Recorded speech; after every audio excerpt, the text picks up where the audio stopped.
ലാൽ സലാം. പ്രിയപ്പെട്ട സഖാക്കളെ, ഇടതുപക്ഷം ഹൃദയപക്ഷം നവമാധ്യമ കൂട്ടായ്മയിലെ എൻ്റെ പ്രിയരായ മുഴുവൻ ധീരസഖാക്കളെയും ഇടനെഞ്ചോട് ചേർത്ത് വെച്ചുകൊണ്ട് 1000 വിപ്ലവ അഭിവാദ്യങ്ങൾ നേരുകയാണ്. പ്രിയപ്പെട്ട സഖാക്കളെ, നമുക്കറിയാം, നമ്മളിവിടെ ഒത്തുചേർന്നിരിക്കുന്നത് ഇന്ന് സെപ്റ്റംബർ 30, 1999 സെപ്റ്റംബർ 30 രാത്രിയിലായിരുന്നു സഖാക്കൾ വി പി പ്രദീപനും വി സരേഷും വർഗീയ ചെന്നായ്ക്കളായ സംഘപരിവാറിൻ്റെ തെമ്മാടിക്കൂട്ടങ്ങളാൽ അരുങ്കൊല ചെയ്യപ്പെട്ടത്. അവരുടെ ഓർമ്മകൾക്ക് മുൻപിൽ ഒരു പിടി രക്തപുഷ്പങ്ങൾ അർപ്പിക്കുന്നു. സഖാക്കളെ, ലാൽ സലാം. പ്രിയപ്പെട്ട സഖാക്കളെ, സുഹൃത്തുക്കളെ, സഹോദരന്മാരെ, ഞാൻ ഈ കൂട്ടായ്മയിലെ ഒരു അംഗമാണ്.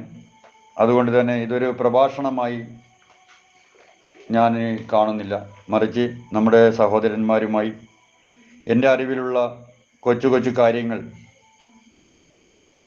നിങ്ങളുമായി പങ്കുവെക്കുക എന്നതാണ് ഞാൻ എന്നിൽ ഏൽപ്പിച്ചിരിക്കുന്ന എൻ്റേതായ ഉത്തരവാദിത്വം. ആ ഉത്തരവാദിത്വം ഇവിടെ നിറവേറ്റുവാൻ എനിക്ക് ഇവിടെ അവസരമൊരുക്കി തന്ന എൻ്റെ ഇടതുപക്ഷം ഹൃദയപക്ഷത്തിലെ മുഴുവൻ ഭരണസാരഥികളെയും അതുപോലെ തന്നെ ഈ ഗ്രൂപ്പിലെ ഓരോ അംഗങ്ങളുടെയും എൻ്റെ സ്നേഹവും നന്ദിയും ഈ അവസരത്തിൽ അറിയിക്കുവാൻ കൂടി ഞാൻ ആഗ്രഹിക്കുകയാണ്. പ്രിയപ്പെട്ട സഖാക്കളെ, അതിനു മുൻപ് സഖാക്കൾ വി സരേഷുവിൻ്റെയും വി പി പ്രദീപിൻ്റെയും ഓർമ്മകൾ പങ്കുവെക്കുന്നതിന് മുൻപ് നമുക്ക് ചെറിയ രീതിയിലുള്ള ഒരു അനുസ്മരണം, അല്ലെങ്കിൽ ചെറിയ രീതിയിലുള്ള ഒരു കാര്യങ്ങൾ കൂടി പറഞ്ഞുകൊണ്ട് തന്നെ വി പി പ്രദീപൻ വി സരേഷു രക്തസാക്ഷിത്വ അനുസ്മരണത്തിലേക്ക് പ്രവേശിക്കാമെന്നാണ് ഞാൻ കരുതുന്നത്.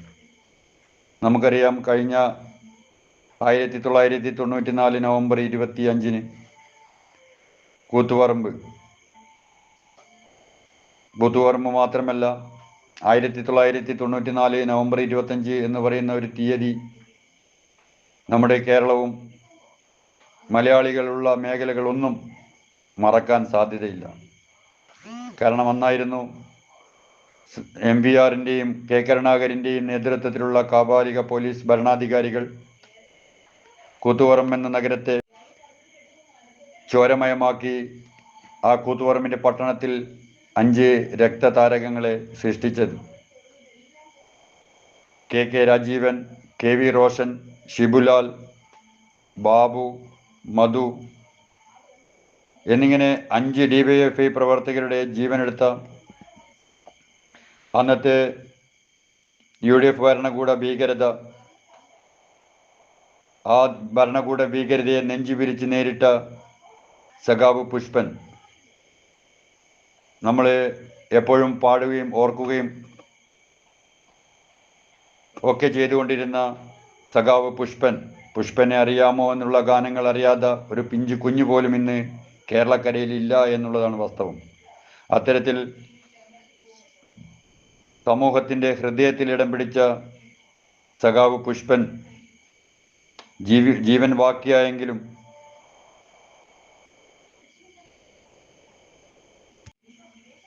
കഴിഞ്ഞ 3 പതിറ്റാണ്ട് നീണ്ട തൻ്റെ സഹനങ്ങൾക്ക് അന്ത്യം കുറിച്ചുകൊണ്ട് സഖാവ് പുഷ്പൻ നമ്മെ വിട്ടുപിരിഞ്ഞിരിക്കുന്നു. നമുക്കറിയാം, സഖാവ് പുഷ്പൻ എന്ന പേര് കേൾക്കുമ്പോൾ തന്നെ ആവേശം തുടിച്ചിരുന്ന ഓരോ കമ്മ്യൂണിസ്റ്റുകാരൻ്റെയും ഹൃദയം ഈ നിമിഷവും ദുഃഖഭരിതമാണ് എന്ന് നമുക്കെല്ലാവർക്കും അറിയാം. ഇന്നലെ സഖാവ് പുഷ്പൻ്റെ അവസാനമായി കണ്ണൂർ ജില്ലയും കോഴിക്കോട് ജില്ലയിലൂടെയുള്ള യാത്രയിൽ അദ്ദേഹത്തെ അനുഗമിക്കുകയും അദ്ദേഹത്തിന് ഇൻകുലാബ് വിളിക്കുകയും ധീര യാത്രയയപ്പ് നൽകുകയും ചെയ്ത ഓരോ സഖാക്കളുടെയും ഖണ്ഡം ഇടറിക്കൊണ്ടുള്ള മുദ്രാവാക്യം കേട്ടപ്പോൾ തന്നെ നമുക്കെല്ലാവർക്കും മനസ്സിലാക്കാൻ കഴിയുന്ന ഒരു ദുഃഖഭരിതമായ ഒരു കാഴ്ചയാണ് നമ്മൾ ഇന്നലെ കണ്ടത്. അങ്ങനെ കൂത്തുപറമ്പിലെ ജ്വലിച്ചു നിന്ന 5 രക്തതാരകങ്ങൾക്കൊപ്പം, ആ സഖാക്കളോടൊപ്പം പാർട്ടിയുടെ ചരിത്രത്തിൽ അവിസ്മരണീയമായ ഒരു അധ്യായം കൂടി അഗ്നിയായി നമ്മുടെ ഉള്ളിൽ ജ്വലിക്കുകയാണ്. അദ്ദേഹത്തിന് കൂത്തുപറമ്പിലെ സമരത്തിൽ പോലീസിൻ്റെ വെടിയുണ്ട ഏൽക്കുകയും ആ വെടിയുണ്ട ഏറ്റതിൻ്റെ ഭാഗമായി അദ്ദേഹം സ്വന്തം ജീവൻ ബാക്കിയായെങ്കിലും സ്വന്തം ജീവിതം നഷ്ടപ്പെട്ട പോലെ തന്നെ കൂത്തുപറമ്പ് വെടിവെപ്പ് എന്നേക്കുമായി ആ സഖാവിനെ ശയ്യാലംബിയാക്കി, അല്ലെങ്കിൽ അദ്ദേഹത്തിന് ജീവിതം ഒരു ബെഡിലേക്ക് ഒതുക്കി നിർത്തുന്ന സാഹചര്യം സൃഷ്ടിച്ചു എന്നുള്ളതാണ്. അത്തരം ദുരിതങ്ങൾ അനുഭവിക്കുന്ന കാലഘട്ടത്തിലും തൻ്റെ ശിഷ്ടകാലം ദുരന്തം സമ്മാനിച്ച തൻ്റെ അനാരോഗ്യത്തോട് പൊരുതേണ്ടി വന്ന അവസ്ഥയിലും സഖാവ് പുഷ്പനിലെ ഒരു ഉജ്ജ്വലനായ കമ്മ്യൂണിസ്റ്റ് ഈ ദുരിതങ്ങൾക്കിടയിലും ഒരു ഉലച്ചിലും തട്ടാതെ, അല്ലെങ്കിൽ താൻ നേരിട്ട ഈ ദുരന്തത്തെ ഒരു ദുസ്വപ്നമായി കാണാതെ തന്നിലുള്ള പ്രസ്ഥാനത്തിന് വേണ്ടി പ്രവർത്തിച്ച പ്രിയപ്പെട്ട സഖാക്കളെ, ഓരോ സഖാക്കളും നമ്മളെപ്പോഴും പറയാറുണ്ട്, രക്തസാക്ഷികളാണ് പ്രസ്ഥാനത്തിന് മുകളിൽ. ചെങ്കൊടിക്ക് കീഴിലുള്ള നമ്മൾ എന്നും ചെങ്കൊടിക്ക് മുകളിൽ ഉയർത്തിപ്പിടിച്ചിട്ടുള്ള ഒരു നാമമാണ് രക്തസാക്ഷികൾ. അത്തരത്തിൽ ജീവിക്കുന്ന രക്തസാക്ഷിയായിരുന്ന കമ്മ്യൂണിസ്റ്റ് പോരാളികളുടെ പോരാളിയായിരുന്ന സഖാവ് പുഷ്പൻ ഇന്നലെ നമ്മോട് വിട പറഞ്ഞു. പക്ഷെ അദ്ദേഹം തൻ്റെ ജീവിതത്തിൽ ഒരിക്കലും തൻ്റെ ഈ ഒരു അവസ്ഥയിലും കമ്മ്യൂണിസ്റ്റ് പ്രസ്ഥാനത്തിൽ പ്രവർത്തിച്ചത് ഈ ദുരന്തമുണ്ടായി എന്ന രീതിയിൽ അദ്ദേഹത്തിൻ്റെ മനസ്സ് ഒരു ഘട്ടം പോലും ഉലഞ്ഞിട്ടില്ല എന്ന് നമുക്ക് അദ്ദേഹത്തിൻ്റെ ഓരോ വാക്കുകളിലും അദ്ദേഹം പങ്കെടുത്തുകൊണ്ടിരിക്കുന്ന ഓരോ സാഹചര്യങ്ങളിലും സന്ദർഭങ്ങളിലും നമുക്ക് തിരിച്ചറിയാൻ കഴിഞ്ഞിട്ടുണ്ട്. 2021 നിയമസഭാ തെരഞ്ഞെടുപ്പിൽ നവകേരള സദസ്സ് സംഘടിപ്പിച്ചപ്പോൾ തലശ്ശേരിയുടെ മേഖലയിൽ അദ്ദേഹം തൻ്റെ സാന്നിധ്യം ശയ്യാലംബിയായിട്ട് പോലും അദ്ദേഹം തൻ്റെ സാന്നിധ്യം അറിയിച്ച ഒരു ഉശിരുള്ള സഖാവായിരുന്നു. അതുപോലെ തന്നെ അദ്ദേഹം ഒരിക്കലും തൻ്റെ ദുരന്തത്തെക്കുറിച്ച് പശ്ചാത്താപിച്ചിട്ടില്ല. കാരണം അദ്ദേഹത്തെ നയിച്ചിരുന്നത് എന്ന് പറയുന്നത് യഥാർത്ഥ ഒരു കമ്മ്യൂണിസ്റ്റ് ആശയമായിരുന്നു, കമ്മ്യൂണിസ്റ്റ് വ്യക്തിത്വമായിരുന്നു. അദ്ദേഹത്തെ നയിച്ചത് ഒരിക്കലും ഒരു സ്വാർത്ഥ മോഹങ്ങളായിരുന്നില്ല, മറിച്ച് നാടിനു വേണ്ടി സ്വയം ത്യജിക്കാനുള്ള ധീരതയും ഉറച്ച കമ്മ്യൂണിസ്റ്റ് ബോധ്യങ്ങളുമായിരുന്നു എന്നുള്ളതാണ് വാസ്തവം. അദ്ദേഹത്തിൻ്റെ ഉള്ളിൽ എന്നും തൻ്റെ ജോലി സ്ഥലമായ ബാംഗ്ലൂരിൽ നിന്നും വരുന്ന കാലങ്ങളിലൊക്കെ തന്നെ അദ്ദേഹം നാട്ടിലെത്തിയാൽ ഉടൻ തന്നെ തൻ്റെ പാർട്ടിയോടുള്ള അനിതര സാധാരണമായ കൂറ് പ്രകടിപ്പിക്കുകയും ആ കൂറ് വ്യക്തമായി സമൂഹത്തിന് വ്യക്തമാകുന്ന രീതിയിൽ സജീവമായ ഇടപെടലുകൾ നടത്തുകയും ചെയ്തിരുന്ന ഒരു വ്യക്തിത്വമായിരുന്നു സഖാവ് പുഷ്പൻ്റെത് എന്ന് നമുക്ക് നേരിട്ട് അറിയാൻ കഴിഞ്ഞ ഒരു സത്യമാണ്. സഖാവിൻ്റെ രക്തസാക്ഷിത്വം പാർട്ടിയെ സംബന്ധിച്ചിടത്തോളം ഒരേ സമയം അടങ്ങാതെ വേദനയും, അതോടൊപ്പം തന്നെ അദ്ദേഹം ഉയർത്തിയ ആശയം, അദ്ദേഹത്തിൻ്റെ ചങ്കുറപ്പ് ഒരിക്കലും അണയാത്ത ഒരു ആവേശവുമാണ് എന്നും നമുക്ക് തിരിച്ചറിയാൻ കഴിയേണ്ടതുണ്ട്. ഒരു കമ്മ്യൂണിസ്റ്റുകാരൻ എന്തെന്ന ചോദ്യത്തിന് ഈ നാട്ടിലെ ഓരോ സഖാവിനും ചൂണ്ടിക്കാണിക്കാനുള്ള ഒരു ഉത്തരമാണ് സഖാവ് പുഷ്പൻ. അതുകൊണ്ട് തന്നെ ഓരോരുത്തരും എന്ന പോലെ സഖാവിൻ്റെ വിയോഗം വ്യക്തിപരമായും എന്നിലും കടുത്ത ദുഃഖമാണ് സൃഷ്ടിച്ചിട്ടുള്ളത്. വിപ്ലവകാരിയുടെ മഹത്വം എന്തെന്ന് നമ്മെ ബോധ്യപ്പെടുത്തിയ ഒരു ജീവിതമായിരുന്നു സഖാവ് പുഷ്പൻ്റേത്. മനുഷ്യ സ്നേഹത്തിൻ്റെയും പ്രസ്ഥാനത്തോടുള്ള അടങ്ങാത്ത ആവേശത്തിൻ്റെയും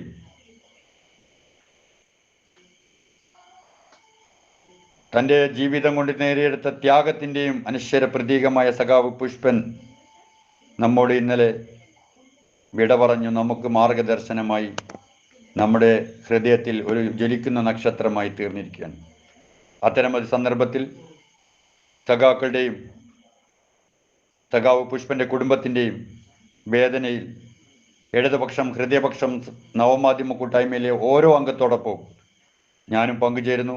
അദ്ദേഹത്തിൻ്റെ ഓർമ്മകൾക്ക് മുൻപിൽ ഒരു പിടി രക്തപുഷ്പങ്ങൾ അർപ്പിക്കുന്നു. പ്രിയപ്പെട്ട സഖാക്കളെ, ലാൽ സലാം. ഞാൻ എൻ്റെ ആശയത്തിൽ നിന്നും ഒന്ന് വ്യതിചലിച്ചു എന്ന് ആരും വിചാരിക്കരുത് പ്രിയപ്പെട്ട സഖാക്കളെ. കാരണം പുഷ്പനെ ഓർക്കാതെ നമുക്ക് രക്തസാക്ഷികളെക്കുറിച്ച് ഈ സന്ദർഭത്തിൽ പറയാൻ കഴിയില്ല എന്നുള്ള എൻ്റെ ഒരു ചിന്തയാണ് ഞാൻ സഖാവ് പുഷ്പനെക്കുറിച്ച് നിങ്ങളുടെ മുൻപിൽ ഒരു ചുരുങ്ങിയ രീതിയിൽ ഒരു അനുസ്മരണം നടത്തണമെന്ന്, അല്ലെങ്കിൽ ഒരു അനുശോചനം നടത്തണം എന്ന് എനിക്ക് തോന്നിയത്.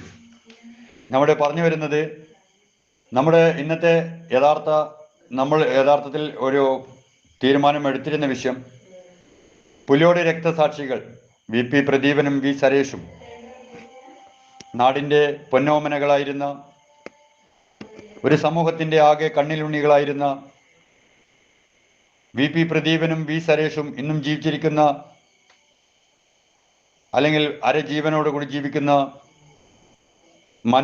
വേലാണ്ടി മനോജൻ, അതുപോലെ തന്നെ A അനിൽകുമാർ എന്നീ സഖാക്കളെ കൂടി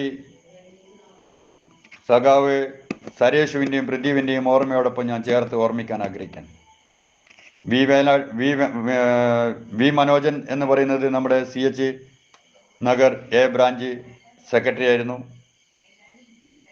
അതുപോലെ തന്നെ അനിൽകുമാറും പാർട്ടിയിലെ സജീവ പ്രവർത്തകരായിരുന്നു. ഒരു കാലത്ത് കമ്മ്യൂണിസ്റ്റ് കോട്ടയൊന്നുമായിരുന്നില്ല CH കണാരൻ നഗർ എന്ന് പറയുന്ന ഈ പ്രദേശം. എന്നാൽ അവിടെ എന്താണ് കമ്മ്യൂണിസ്റ്റ് പാർട്ടിയെന്നും ആ പാർട്ടി എന്ത് ആശയമാണ് നമ്മളിലേക്ക് കൊണ്ടുവരുന്നതെന്നും എന്ത് ആശയത്തിൻ്റെ ഭാഗമായിട്ടാണ് നമ്മൾ പ്രവർത്തിക്കേണ്ടതെന്നും, നമ്മളാൽ നയിക്കപ്പെടുമ്പോൾ, അല്ലെങ്കിൽ നമുക്ക് വേണ്ടി പ്രവർത്തിക്കുന്ന ഒരു സംഘടനയെ വാർത്തെടുക്കുന്നതിൽ നിതാന്ത പരിശ്രമം നടത്തിക്കൊണ്ടിരുന്ന സഖാക്കളായിരുന്നു സഖാവ് സരേഷും പ്രദീപനും, അതുപോലെ തന്നെ പുല്യോട് ദേശത്തെ ഒട്ടുമിക്ക അന്നത്തെ യുവാക്കളും. സഖാക്കളോട് പ്രത്യേകിച്ച് പറയേണ്ട ഒരു കാര്യമല്ല, എങ്കിലും കണ്ണൂർ രാഷ്ട്രീയത്തെക്കുറിച്ച് അറിയുന്ന സഖാക്കൾക്കറിയാം. 96 മുതൽ 2000 വരെ ഉണ്ടായിരുന്ന 5 വർഷക്കാലവും അതിനു മുൻപും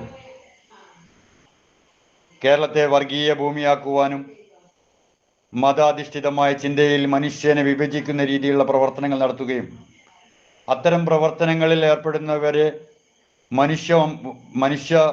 മാനവരാശിയിലേക്ക് കൂട്ടിക്കൊണ്ടുവരുവാൻ അന്നത്തെ DYFIയും അതുപോലെ തന്നെ കമ്മ്യൂണിസ്റ്റ് പാർട്ടി ഓഫ് ഇന്ത്യ മാർക്സിസ്റ്റിൻ്റെ ഉശിരുള്ള ചെറുപ്പക്കാരും സഖാക്കളും ഒക്കെ നിരന്തരം പോരാടിക്കൊണ്ടിരുന്ന കാലഘട്ടമാണ്. ആ കാലഘട്ടത്തിലാണ് 1999 സെപ്റ്റംബർ 30 തൻ്റെ പ്രസ്ഥാനത്തിൻ്റെ കാവൽ കോട്ടയായ CH കണാരൻ മന്ദിരത്തെയും ആ പ്രദേശത്തെയും കാത്തു സംരക്ഷിക്കുന്നതിൻ്റെ ഭാഗമായുള്ള ഉജ്ജ്വലമായ പ്രവർത്തനങ്ങൾ നടത്തുന്നതിനിടയിലാണ് വർഗീയ ഫാസിസ്റ്റ് കോമരങ്ങൾ ഉറഞ്ഞു തുള്ളുന്ന ആ കാലഘട്ടത്തിൽ തൻ്റെ നാടിലെ ജനതയെയും ആ ജനത നെഞ്ചേറ്റുന്ന മതേതരത്വത്തെയും കാത്തു സംരക്ഷിക്കുന്നതിൻ്റെ ആവശ്യകതയിലേക്ക് സഖാക്കൾ സരേഷും പ്രദീപനും അതുപോലെ തന്നെ നമ്മുടെ ബ്രാഞ്ച് സെക്രട്ടറി ആയിരിക്കുന്ന മനോജനും അനിലും ഒക്കെ നിതാന്ത ജാഗ്രതയോടുകൂടി സംഘപരിവാർ ശക്തികൾ ഓരോ പ്രദേശത്തും അക്രമങ്ങൾ അഴിച്ചുവിട്ടുകൊണ്ടിരിക്കുന്ന വാർത്ത അറിഞ്ഞപ്പോൾ, നമുക്കറിയാം കതിരൂരിൻ്റെ ഒരു ചരിത്രം എടുത്തു നോക്കിയാൽ 1964 മുതൽ തന്നെ കതിരൂരിൻ്റെ വിവിധ മേഖലകളിൽ കമ്മ്യൂണിസ്റ്റ് ആശയങ്ങളിൽ നിറഞ്ഞ മനസ്സോടെ പ്രവർത്തിക്കുന്ന ഒരു മേഖലയാണ്. എന്നാൽ അതിനു മുൻപ് കോൺഗ്രസിൻ്റെയൊക്കെ ഒരു മേഖലയായിരുന്നു ഈ CH നഗർ അടക്കമുള്ള പ്രദേശം. അവിടെയാണ് ഒരു പ്രസ്ഥാനം എങ്ങനെയാണ് സമൂഹത്തെ ചേർത്ത് നിർത്തുന്നത് എന്നത് ബോധ്യപ്പെടുത്തിക്കൊണ്ട് നമ്മുടെ നാട്ടിലെ സഖാക്കൾ മുന്നിട്ടിറങ്ങി പ്രവർത്തനത്തിറങ്ങിയത്. 1999 തന്നെയാണെന്നാണ് എൻ്റെ ഒരു ഓർമ്മ. സഖാവ് P ജയരാജൻ കണ്ണൂരിലെ വർഗീയ ശക്തികളുടെ കേന്ദ്രമായ കണ്ണൂരിൻ്റെ വിവിധ മേഖലകളിലൊക്കെ തന്നെ അദ്ദേഹം തൻ്റെ പ്രവർത്തന മേഖലയായി സ്വീകരിച്ചുകൊണ്ട് കണ്ണൂർ ജില്ലാ സെക്രട്ടറി ആയിരിക്കുമ്പോഴും അല്ലാതെപ്പോഴും BJP കൊടികുത്തി വാണ മേഖലകളൊക്കെ അദ്ദേഹം അവിടെ ചെങ്കൊടിയുടെ തണലിലേക്ക് സുരക്ഷിതരാക്കിയതിൻ്റെ ഭാഗമായി ഒരു തിരുവോണ നാളിൽ സഖാവ് P. ജയരാജനെ അദ്ദേഹത്തിൻ്റെ വീട്ടിൽ ഓണസദ്യയ്ക്ക് ഇരിക്കുന്നതിന് മുൻപിൽ ഈ വർഗീയ കോമരങ്ങൾ ഉറഞ്ഞു തുള്ളിയത്. അത്തരമൊരു കെട്ട കാലഘട്ടത്തിൽ സംഘപരിവാറിൻ്റെ വർഗീയ ശക്തികളിൽ നിന്നും സമൂഹത്തെ രക്ഷിക്കാൻ, പ്രസ്ഥാനത്തെ സംരക്ഷിക്കാൻ സജീവമായി ഇടപെട്ടുകൊണ്ടിരിക്കുന്നതിനിടയിലാണ് RSS വർഗീയ കോമരങ്ങൾ ബോംബ് രാഷ്ട്രീയത്തിൻ്റെ ഭാഗമായി സഖാവ് സരേഷുവിനെയും പ്രദീപിനെയും പാർട്ടി കേന്ദ്രങ്ങളിൽ നിന്നും വീടുകളിലേക്ക് തിരിച്ചു പോകുന്നതിനിടയിൽ ബോംബ് എറിഞ്ഞുകൊണ്ട് ആക്രമിച്ചത്. ആ അക്രമത്തിൽ ധീരസഖാക്കൾ സരേഷുവും പ്രദീപും നമ്മുടെ നാടിൻ്റെ കെടാവിളക്കുകളായിരുന്ന 2 സഖാക്കൾ നമുക്ക് രക്തസാക്ഷികളായി. ഇന്നും കൈയുടെയും കാലിൻ്റെയും ഒക്കെ അംഗഭംഗം 2 കൈ നഷ്ടപ്പെട്ട സഖാക്കളാണ് മനോജും അതുപോലെ തന്നെ അനിൽകുമാർ എന്ന് പറയുന്ന സഖാവ്. ഇപ്പോഴും പ്രസ്ഥാനത്തോടൊപ്പം ചേർന്ന് നിൽക്കുമ്പോൾ നമുക്ക് കൃത്യമായി മനസ്സിലാക്കാൻ കഴിയുന്നത് വ്യക്തികൾ പാർട്ടിക്ക് കീഴിലാണ്. അതായത് നമ്മുടെ പാർട്ടിയിൽ വ്യക്തികൾ പാർട്ടിക്ക് ചരിത്രത്തിൽ നിരവധി സംഭാവനകൾ ചെയ്യുന്നുണ്ട്. പക്ഷേ വ്യക്തികൾ എപ്പോഴും പാർട്ടിയുടെ പ്രതീകങ്ങൾ മാത്രമാണ്. ഇവിടെ V. സരേഷും പ്രദീപും മാത്രമല്ല, കേരളത്തിൽ എങ്ങനെയാണ്, എന്തുകൊണ്ടാണ് സഖാക്കൾ മാത്രം രക്തസാക്ഷികളാകുന്നത് എന്നുള്ള ചോദ്യം പല മേഖലകളിൽ നിന്നും പലപ്പോഴായി ഉയർന്നു വന്നിട്ടുണ്ടായിരുന്നു. നമുക്കറിയാം, ഇന്ന് ഇന്ത്യയിലെ ഏറ്റവും കൂടുതൽ രക്തസാക്ഷികളുള്ള പ്രസ്ഥാനം അത് കമ്മ്യൂണിസ്റ്റ് പാർട്ടി ഓഫ് ഇന്ത്യ, മാർക്സിസ്റ്റും അതുപോലെ തന്നെ DYFIയും SFIയും ഒക്കെയാണ്. വിദ്യാർത്ഥി സമൂഹത്തിലൂടെ പഠിക്കുക, പോരാടുക എന്ന ഉറച്ച മുദ്രാവാക്യം ഉയർത്തിക്കൊണ്ട് വളർന്നു വരുന്ന കുരുന്നുകളെ അടക്കം നമ്മൾ നേരിൻ്റെ പാത പറഞ്ഞു കൊടുത്തുകൊണ്ട് ജനങ്ങളെ സംരക്ഷിക്കുവാൻ ഇടതുപക്ഷ പ്രസ്ഥാനം മുന്നോട്ട് വെക്കുന്ന വ്യക്തമായ ആശയങ്ങൾ ധരിപ്പിച്ചുകൊണ്ട് മുന്നോട്ട് പോകുമ്പോൾ വിദ്യാർത്ഥികളിലടക്കം രാഷ്ട്രീയ കാപാലികത്വം വളർത്തിക്കൊണ്ടുവരുന്ന കോൺഗ്രസും അതുപോലെ തന്നെ സംഘപരിവാറുമൊക്കെ നടത്തിക്കൊണ്ടിരിക്കുന്ന നിരവധിയായിട്ടുള്ള അക്രമങ്ങളിൽ എന്നും ഇടതുപക്ഷ ആശയങ്ങളെ ഉൾക്കൊണ്ടുകൊണ്ട് പഠിക്കുക, പൊരുതുക, പോരാടുക എന്ന SFIയുടെ മുദ്രാവാക്യത്തിൽ നിന്നും DYFIയിലൂടെയും കമ്മ്യൂണിസ്റ്റ് പ്രസ്ഥാനത്തിൻ്റെ വിവിധ വർഗ ബഹുജന സംഘടനകളുടെ ഭാഗമായും സഖാക്കളെ വളർത്തിക്കൊണ്ടുവന്ന പ്രസ്ഥാനമാണ് കമ്മ്യൂണിസ്റ്റ് പ്രസ്ഥാനം. നമുക്കറിയാം, ലോകത്തിൻ്റെ വിവിധ മേഖലകളിൽ കൃത്യമായ ഒരു ആശയം ഉൾക്കൊണ്ടുകൊണ്ട് ജനാധിപത്യം, സ്വാതന്ത്ര്യം, സമത്വം, സോഷ്യലിസം എന്നീ ആശയങ്ങളെ മുറുകെ പിടിച്ചുകൊണ്ട് എന്നും നിരന്തരം പോരാട്ടങ്ങൾ, തൻ്റെ ജീവിതം തന്നെ പോരാട്ടമാണെന്ന് സമൂഹത്തോട് പറഞ്ഞു കൊടുത്തുകൊണ്ടിരിക്കുന്ന ഒരു പ്രസ്ഥാനം. കാരണം ഇന്ത്യയിൽ എന്നല്ല, ലോകത്തിൽ തന്നെ ഒരു സംഘടനയുടെ അല്ലെങ്കിൽ ഒരു പൊതു തത്വത്തിൻ്റെ ഭാഗമായി പ്രവർത്തിക്കുന്ന പ്രസ്ഥാനം ഏതെന്ന് ചോദിച്ചാൽ ഏതൊരാൾക്കും നെഞ്ചുറപ്പോടെ പറയാൻ കഴിയും, അത് കമ്മ്യൂണിസ്റ്റ് പ്രത്യയശാസ്ത്രമാണ്. കാരണം നമ്മുടെ പൊതു തത്വങ്ങൾ എന്ന് പറയുന്നത് ജനാധിപത്യ കേന്ദ്രീകരണം, അതാണ് നമ്മുടെ പാർട്ടിയുടെ പൊതു തത്വം.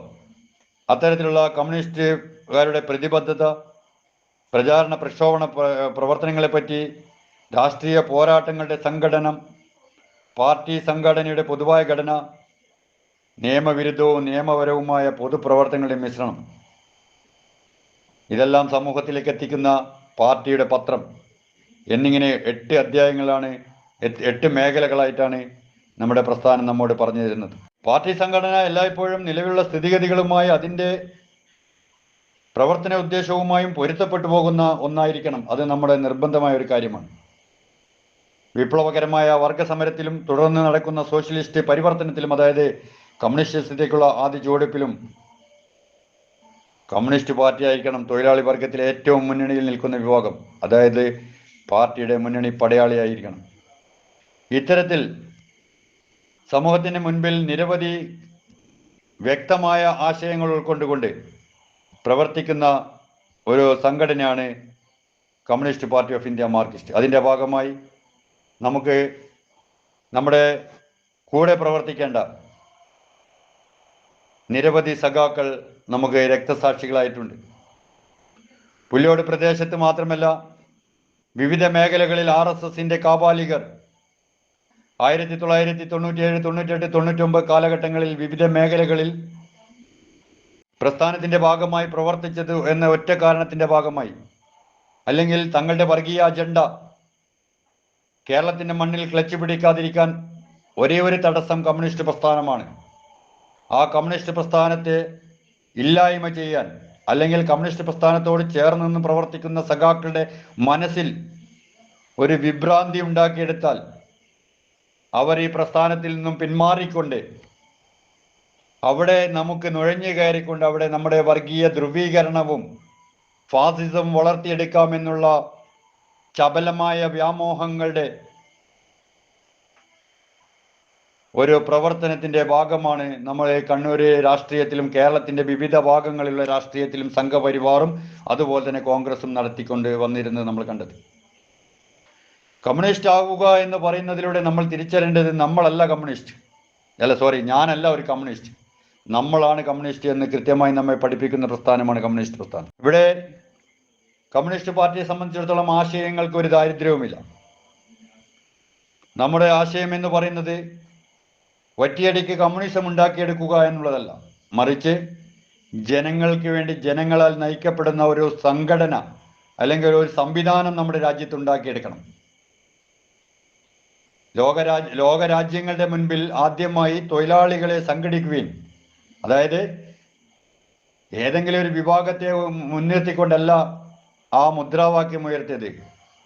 എന്താണ് ആ മുദ്രാവാക്യം? സർവ്വരാജ്യ തൊഴിലാളികളെ സംഘടിക്കുകയും, സംഘടിച്ചു നാം ശക്തരാകുകയും. നമുക്ക് നഷ്ടപ്പെടാനുള്ളത് കൈവിലങ്ങുകളും ജയിലറകളും മാത്രം. എന്നാൽ നേടിയെടുക്കാനുള്ളത് ഒരു പുതിയ ലോകമാണ്. നമ്മൾ ആരുടെയും അടിമയല്ല. അടിമ ഉടമ വ്യവസ്ഥിതികൾക്കെതിരെയും ജാതി ജമ്മി ഭൂപ്രഭുക്കളുടെ വ്യവസ്ഥിതികൾക്കുമെതിരെ ശക്തമായ പോരാട്ടം നയിച്ച പ്രസ്ഥാനമാണ് കമ്മ്യൂണിസ്റ്റ് പാർട്ടി. നമുക്കറിയാം, 1947 ആഗസ്റ്റ് 15 നമ്മുടെ രാജ്യം സ്വാതന്ത്ര്യം നേടിയതിന് ശേഷമോ അല്ലെങ്കിൽ സ്വാതന്ത്ര്യത്തിന്റെ മാധുര്യം അനുഭവിച്ചതിന് ശേഷമോ ഉയർന്നു വന്ന പ്രസ്ഥാനമല്ല കമ്മ്യൂണിസ്റ്റ് പ്രസ്ഥാനം. ബ്രിട്ടീഷ് സാമ്രാജ്യത്വത്തിനെതിരെയും ജമ്മി പ്രഭുക്കൾക്കെതിരെയും ബൂർഷ മുതലാളിത്തത്തിനെതിരെയും സമൂഹത്തിന്റെ വ്യത്യസ്ത മേഖലകളിൽ നടക്കുന്ന ചൂഷണങ്ങൾക്കെതിരെയും ആരാധന സ്വാതന്ത്ര്യത്തിന് വേണ്ടിയും വഴി നടക്കാനുള്ള സ്വാതന്ത്ര്യത്തിന് വേണ്ടിയും മാറുമറക്കാനുള്ള സ്വാതന്ത്ര്യത്തിന് വേണ്ടിയും അങ്ങനെ സമൂഹത്തിലെ സമസ്ത മേഖലകളിലും, കേരളത്തിലെ എൻ്റെ ഓർമ്മ ശരിയാണെങ്കിൽ ആദ്യത്തെ രക്തസാക്ഷി സഖാവ് വി പൊക്കൻ. അദ്ദേഹം രക്തസാക്ഷിയത് എന്തിനു വേണ്ടിയാണ്? അദ്ദേഹത്തിന്റെ വീടിന്റെ അല്ലെങ്കിൽ അദ്ദേഹത്തിന്റെ വ്യക്തിപരമായ ആശയങ്ങൾക്ക് വേണ്ടിയായിരുന്നില്ല, മറിച്ച് ആ കാലഘട്ടത്തിൽ ജമ്മി തമ്പ്രാക്കന്മാർ മണ്ണിൽ പണിയെടുക്കുന്നവന്റെ അന്നമെല്ലാം പത്തായപ്പുരയിൽ വെച്ച് പൂട്ടുന്ന ഒരു സാഹചര്യം ഉണ്ടായപ്പോൾ അതിനെതിരെ സമരം ചെയ്ത് ആ സമരത്തിൽ മണ്ണിൽ പണിയെടുക്കുന്നവന് മണ്ണിൽ വിളയിച്ച ധാന്യങ്ങൾ കഴിക്കുവാനുള്ള അവകാശമുണ്ട്, അത് പത്തായത്തിൽ പൂട്ടിവെക്കുവാനുള്ളതല്ല എന്ന മുദ്രാവാക്യം ഉയർത്തിക്കൊണ്ട് സമരം ചെയ്തതിന്റെ ഭാഗമായിട്ടാണ് വി പൊക്കൻ എന്ന് പറയുന്ന സഖാവ് രക്തസാക്ഷിയായിട്ടുള്ളത്. ഏറ്റവും ഒടുവിലെ രക്തസാക്ഷിയായി വി ഹരിദാസ്, തലശ്ശേരിയുടെ മേഖലയിൽ, അതും RSS ക്രിമിനൽ സംഘത്തിൻ്റെ കൊലയ്ക്ക് ഇരയായിട്ടാണ് രക്തസാക്ഷിയായിട്ടുള്ളത്. ഇങ്ങനെ കേരളത്തിൻ്റെ വിവിധ ഭാഗങ്ങൾ, കാസർഗോഡ് പൈവളിക മുതൽ, അല്ലെങ്കിൽ കാസർഗോഡ് മഞ്ചേശ്വരം മുതൽ തിരുവനന്തപുരം പാറശാലയുള്ള വരെയുള്ള മേഖലകളിലും ഇന്ത്യയിലെ വിവിധ ഭാഗങ്ങളിലും വർഗീയതയ്ക്കെതിരെ പോരാടിയവരെയെല്ലാം ഇല്ലായ്മ ചെയ്ത, വർഗീയ ആശയങ്ങൾക്കെതിരെ ജനാധിപത്യ ആശയവുമായി പോരാടിയ വിവിധ രക്തസാക്ഷികളെ നമുക്ക് കാണാൻ കഴിയും. ഗോവിന്ദ് വൻസാര്, കൽബുർഗി, ഗൗരി ലങ്കേഷ്, ഇങ്ങനെ നിരവധി സഖാക്കൾ അല്ലെങ്കിൽ പോരാളികൾ നമ്മുടെ നാടിന് വേണ്ടി ധീര രക്തസാക്ഷിത്വം വരിച്ചവരാണ്. ഇവിടെ നമ്മുടെ വിഷയം പുല്ലോട് രക്തസാക്ഷികളാണെങ്കിലും എന്തുകൊണ്ടാണ് പുല്ലോട് രക്തസാക്ഷികളായത്? കമ്മ്യൂണിസ്റ്റ് കോട്ട എന്ന് അറിയപ്പെടുന്ന CH നഗർ, അല്ലെങ്കിൽ കതിരൂർ പഞ്ചായത്തിൻ്റെ 18 വാർഡുകളിലും BJPക്ക് ഒരിക്കലും ഒരു ജനപക്ഷമാകാനോ ജനങ്ങളുടെ അഭിപ്രായങ്ങൾ അറിയാനോ ജനങ്ങളുടെ ഭാഗം ചേർന്നുകൊണ്ട് നിന്നതിൻ്റെ ഭാഗമായി ജനങ്ങൾ ഹൃദയത്തിൽ ചേർത്ത് വെക്കുകയോ ചെയ്തില്ല എന്നുള്ള നിരാശ. അതുപോലെ തന്നെ കേരളത്തിൻ്റെ കണ്ണൂർ ജില്ലയുടെ വിവിധ ഭാഗങ്ങളിൽ RSS കോമരങ്ങൾ വർഗീയത വളർത്തുന്നതിന് വേണ്ടി ഉറഞ്ഞു തുള്ളിയ ആ കെട്ടനാളുകളിൽ തൻ്റെ പ്രസ്ഥാനത്തെയും തൻ്റെ സമൂഹത്തെയും കാത്തുരക്ഷിക്കുന്നതിന് വേണ്ടി നിതാന്ത ജാഗ്രതയുടെ പ്രതീകമായി നിന്നതിൻ്റെ ഭാഗമായിട്ടാണ്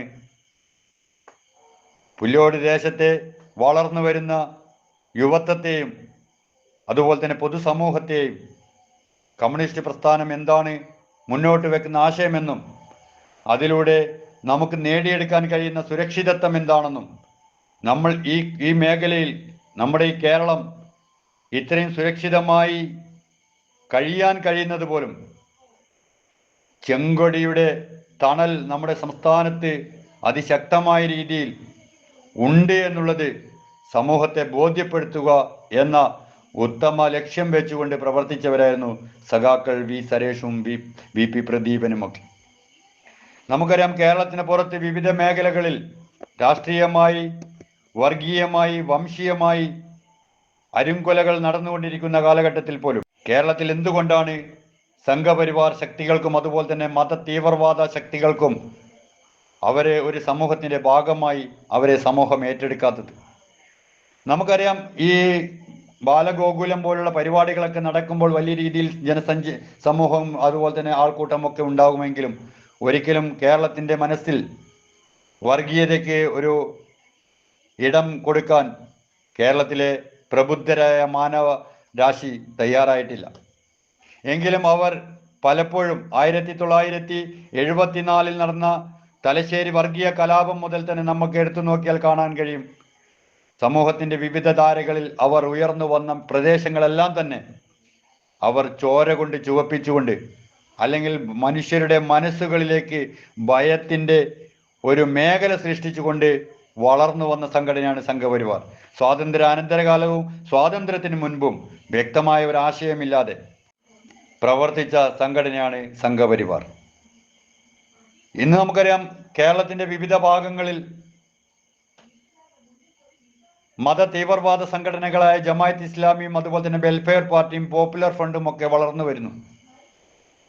അതിന് വളമാകുന്നത് സംഘപരിവാറാണ്. അവരെ പൊതുവിൽ ആക്രമിക്കുന്ന രീതിയിൽ, പൊതുവിൽ എതിർക്കുന്ന രീതിയിലുള്ള ആശയങ്ങൾ ഉപയോഗിക്കുമ്പോഴും അന്തർധാരയിൽ അവർ കൃത്യമായ ഒരു അനുരഞ്ജനം നടത്തിക്കൊണ്ട് പ്രവർത്തിക്കുമ്പോൾ, അന്തർധാരയിലായാലും ശരി, സമൂഹത്തിലായാലും ശരി, പൊതുവിലായാലും ശരി, വർഗീയതയുടെ മത തീവ്രവാദത്തിൻ്റെ ശക്തികൾക്ക് കേരളത്തിൻ്റെ ചുവന്ന മണ്ണിൽ, കേരളത്തിൻ്റെ ജനാധിപത്യ സോഷ്യലിസ്റ്റ് മണ്ണിൽ ഇടം നൽകില്ല എന്ന് രഹസ്യമായും പരസ്യമായും പ്രഖ്യാപിക്കുവാനും അത് പ്രചരിപ്പിക്കുവാനും ആർജവം കാട്ടിയിട്ടുള്ള പ്രസ്ഥാനമാണ് നമ്മുടെ കമ്മ്യൂണിസ്റ്റ് പാർട്ടി ഓഫ് ഇന്ത്യ. മാർക്സിസ്റ്റും അതുപോലെ തന്നെ ഇടതുപക്ഷ പ്രസ്ഥാനങ്ങളെല്ലാം തന്നെ അത്തരത്തിൽ സമൂഹത്തെ കാർന്നു തിന്നുന്ന മാരകമായ വൈറസിനെ പോലെ സമൂഹത്തിലേക്ക് ഏതെങ്കിലും ഒരു മേഖല കിട്ടിയാൽ അവിടെ അക്രമത്തിലൂടെ ആണെങ്കിലും ശരി, ഭയപ്പാടിലൂടെ ആണെങ്കിലും ശരി,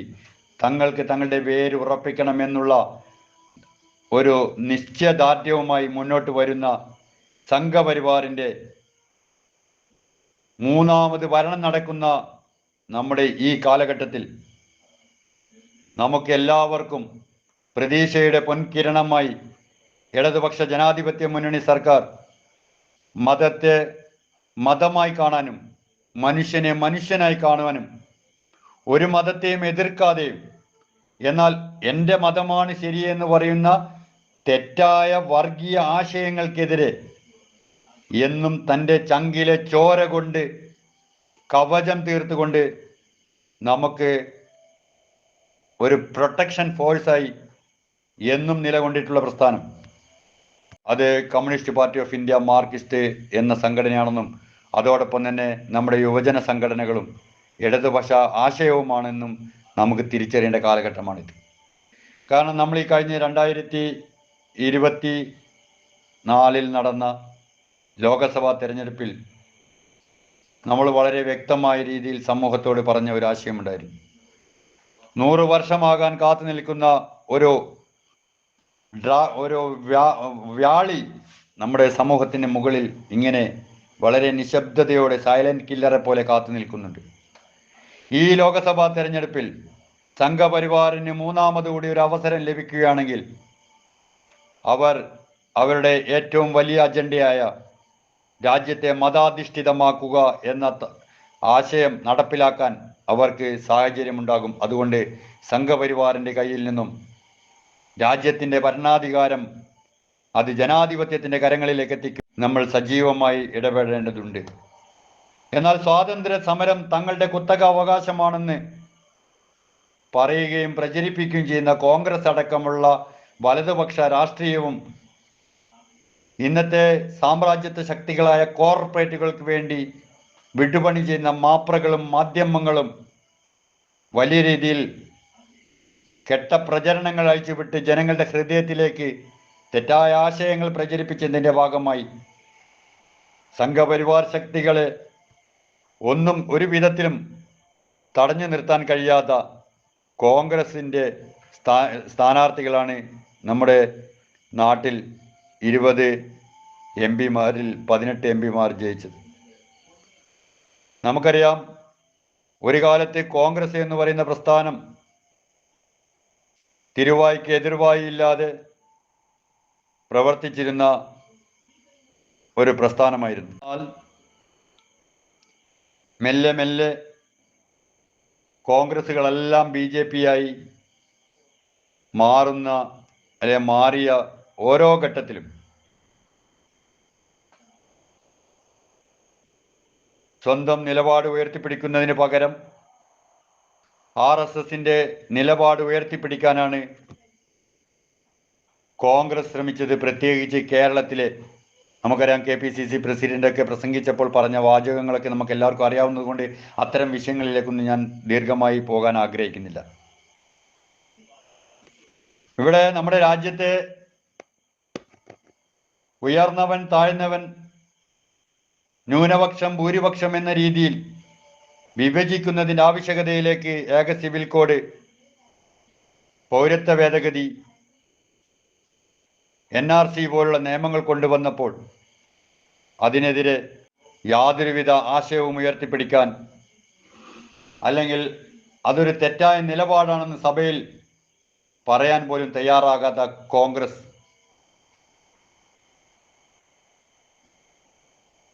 നമ്മളെ അന്നും ഇന്നും എന്നും പറയുന്നു, രാജ്യത്തെ വർഗീയത എന്ന് പറയുന്നത് ന്യൂനപക്ഷ വർഗീയതയായാലും ഭൂരിപക്ഷ വർഗീയതയായാലും ഒരു ജനാധിപത്യ റിപ്പബ്ലിക് ഫെഡറൽ തത്വങ്ങളിൽ അധിഷ്ഠിതമായിട്ടുള്ള ഭാരതം, ഇന്ത്യ പോലുള്ള ഒരു രാജ്യത്തെ അത് ഭൂഷണമല്ല എന്ന് നമ്മൾ ഉറക്കെ പ്രഖ്യാപിക്കുമ്പോഴും ഇവിടെ കോൺഗ്രസിന്റെ KPCC പ്രസിഡന്റും അതുപോലെ തന്നെ പ്രതിപക്ഷ നേതാക്കന്മാരും എല്ലാവരും പറഞ്ഞുകൊണ്ടിരിക്കുകയാണ്, ഞങ്ങൾക്ക് സംഘപരിവാറുമായി യാതൊരുവിധ ശത്രുതയുമില്ല, ഞങ്ങളെ ആരും കോൺഗ്രസ്സുകാരെ ആരെയും RSSകാർ കൊന്നിട്ടില്ല, ഞങ്ങൾ ആരും RSSകാരെയും കൊന്നിട്ടില്ല. അപ്പോൾ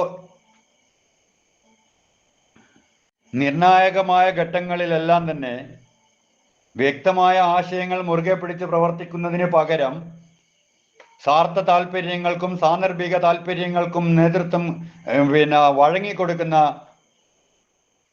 ഒരു പ്രസ്ഥാനത്തിൻ്റെ കീഴിൽ പ്രതിപക്ഷമായി കോൺഗ്രസിന് മാറാൻ കഴിഞ്ഞത് പോലും ഇന്ത്യയിലെ കമ്മ്യൂണിസ്റ്റ് പ്രസ്ഥാനം മുന്നോട്ട് വെച്ച ഇന്ത്യ എന്ന ആശയത്തിന്റെ ഭാഗമായിട്ടാണ് എന്ന് നമ്മൾ തിരിച്ചറിയണം. അപ്പോൾ ഞാൻ എൻ്റെ വാക്കുകൾ ദീർഘിപ്പിക്കുന്നില്ല, ചുരുക്കുകയാണ്. പ്രിയപ്പെട്ട സഖാക്കളെ, നമ്മൾ ഇതിലൂടെ മനസ്സിലാക്കേണ്ടത് രാജ്യത്തെ വിഭജിക്കുന്ന, അത് മതത്തിന്റെ പേരിലായാലും വർഗത്തിന്റെ പേരിലായാലും വർണ്ണത്തിന്റെ പേരിലായാലും വംശത്തിന്റെ പേരിലായാലും ഏത് രീതിയിൽ രാജ്യത്തെ വിഭജിക്കുവാൻ, രാജ്യത്തെ തട്ടുകളാക്കി മാറ്റുന്ന സന്ദർഭങ്ങൾ ഉണ്ടാകുമ്പോഴൊക്കെ അവിടെ ഒരു സഖാവ് ഉയർത്തെഴുന്നേൽക്കുന്ന സാഹചര്യം നമ്മൾ കണ്ടിട്ടുണ്ട്. അതാണ് നമ്മുടെ സഖാവ് സ്വരാജ് ഒരിക്കൽ പറഞ്ഞത്, കമ്മ്യൂണിസ്റ്റ് പ്രത്യയശാസ്ത്രവുമായി വിശ്വസിച്ച് പ്രവർത്തിക്കുന്ന മുഴുവൻ ആളുകളെയും നിങ്ങൾക്ക് ഇല്ലായ്മ ചെയ്യാം. പക്ഷേ അതിൽ ഒരു സഖാവ് ഉണ്ടെങ്കിൽ ആ സഖാവ് ഒരു പ്രസ്ഥാനമായി മാറും. കാരണം നമ്മുടെ കമ്മ്യൂണിസ്റ്റ് പ്രസ്ഥാനം രൂപീകരിച്ചത് തന്നെ 7 പേരടങ്ങുന്ന സംഘമാണ്. ഇന്ന് കോടിക്കണക്കിന് അംഗബലമുള്ള ഒരു പ്രസ്ഥാനമായി മാറിയത് ഒരു വ്യാഴവട്ടക്കാലം കൊണ്ടോ ഒരു സുപ്രഭാതത്തിലുമല്ല. നിരവധി പോരാട്ടങ്ങളുടെ, അനവധി ചോരച്ചാലുകൾ തൻ്റെ രക്തത്തിൽ മുക്കിയെടുത്ത തുണിയെ ചുവന്ന ചെങ്കൊടിയാക്കി അതിൽ അരിവാൾ എന്ന ആശയവും ചുറ്റിക എന്ന ആദർശവും നക്ഷത്രം എന്ന പ്രത്യയശാസ്ത്രവും ഉയർത്തിക്കാണിച്ചുകൊണ്ട്, അല്ലെങ്കിൽ അരിവാൾ ചുറ്റികയും നെൽക്കതിരും കർഷകന്റെ നെൽക്കതിരും അടക്കം ചേർത്ത് വെച്ചുകൊണ്ട് കമ്മ്യൂണിസ്റ്റ് പ്രസ്ഥാനം പ്രവർത്തിക്കുമ്പോൾ നമ്മുടെ നാട്ടിലെ ഒരു വർഗീയ ശക്തിയെയും വളരാൻ അനുവദിക്കില്ല.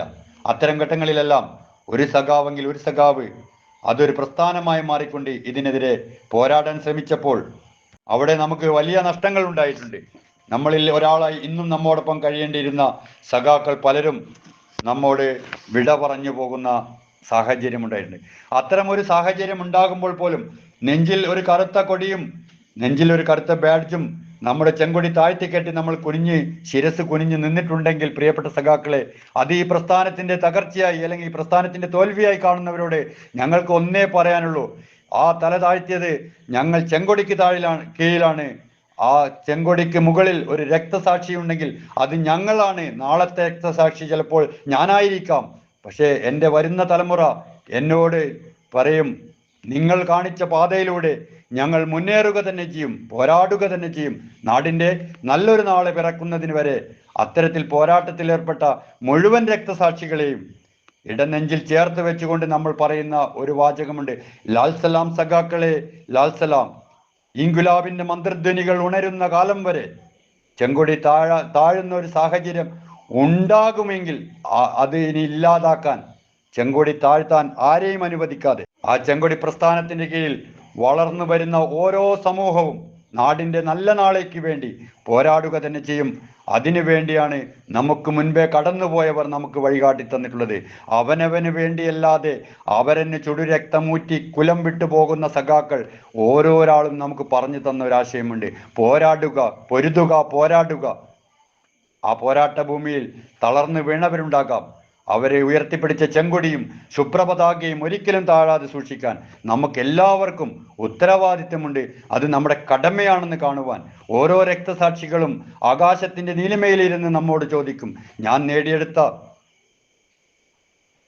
ഞാൻ ഉയർത്തിയെടുത്ത പ്രസ്ഥാനത്തെ നിങ്ങൾ എത്രത്തോളം നെഞ്ചേറ്റിയിട്ടുണ്ട് എന്ന് നമ്മോട് ചോദിക്കുമ്പോൾ നമുക്ക് അഭിമാനത്തോടെ പറയാൻ കഴിയണം, പ്രിയപ്പെട്ട സഖാക്കളെ, രക്തസാക്ഷികൾ സിന്ദാബാദ്. രക്തസാക്ഷികൾ മരിക്കുന്നില്ല, ജീവിക്കുന്നു ഞങ്ങളിലൂടെ, ഞങ്ങളിലൊഴുകും ചോരയിലൂടെ എന്ന ഉറച്ച മുദ്രാവാക്യത്തോടെ സഖാക്കൾ വി സരേഷിന്റെയും പ്രദീപിന്റെയും അതുപോലെ തന്നെ നമ്മിൽ നിന്നും വിട്ടുപിരിഞ്ഞു പോയ നമ്മ ഓരോ സഹോദര സഖാക്കളുടെയും ഓർമ്മകൾക്ക് മുൻപിൽ ഒരുപിടി രക്തപുഷ്പങ്ങൾ അർപ്പിച്ചുകൊണ്ട് ഞാൻ എൻ്റെ വാക്കുകൾ അവസാനിപ്പിക്കുന്നു. പ്രിയപ്പെട്ട സഖാക്കളെ, എന്നെ ശ്രവിച്ച, എനിക്കിതിനൊരു അവസരം തന്ന ഹൃദയപക്ഷം നവമാധ്യമ കൂട്ടായ്മയ്ക്ക് ഹൃദയത്തിൻ്റെ ഭാഷയിൽ നന്ദി പറഞ്ഞുകൊണ്ട് ഞാൻ എൻ്റെ വാക്കുകൾ അവസാനിപ്പിക്കുന്നു. നിങ്ങൾക്ക് എൻ്റെ അഭിവാദ്യങ്ങൾ. ലാൽ സലാം സഖാക്കളെ, വിപ്ലവം വിജയിക്കട്ടെ.